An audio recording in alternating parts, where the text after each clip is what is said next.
Assalamu алейкум ва рахматуллахи ва баракатух. Урматтуу мекендештер, урматтуу жердештер, Москвадагылар, амансыздарбы?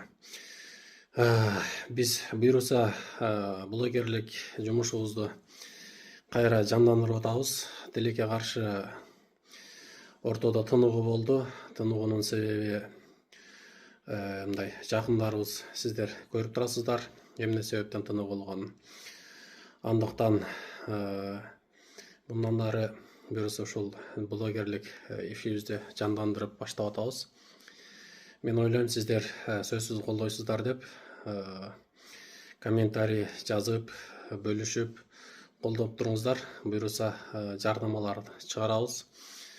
Бүгүн буюрса насип кылса, бир агабыздын чайканасы ушул сатылып жатат. Ошол чайкананы буюрса бүгүн насип кылса чыгарабыз.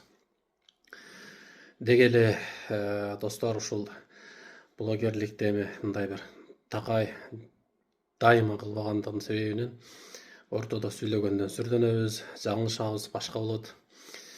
Сынга албай туруңуздар, бир аз такша алалы.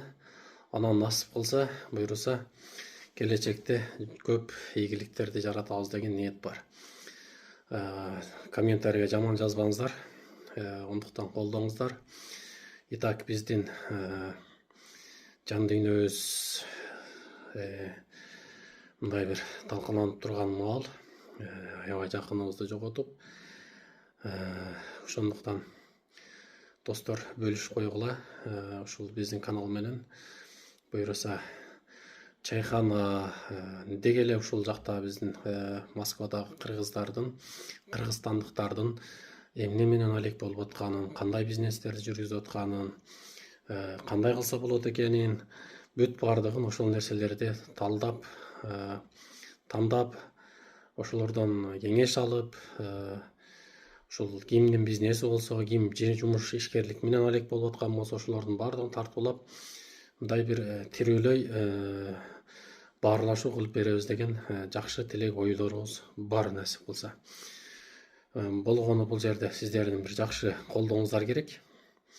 Өзүңүздөр жакшы билгендей эле, лайк басмайынча, жүрөк жөнү коймоюнча биздин видеолорду көп таркалбайт экен. Бунун ушул жол жобосу ушундай экен: Инстаграмдын, Ютубтун. Ошондуктан досторуңуздар менен бөлүшүп коюңуздар. Колдон келишинче тартынбай, жакшы так сүйлөп, жакшы улутту алып барганга аракет кылабыз. Ассаламу алейкум. Мен Мирбек Жуманазаров болдум сиздер менен. Жакшылыкта жолукканча.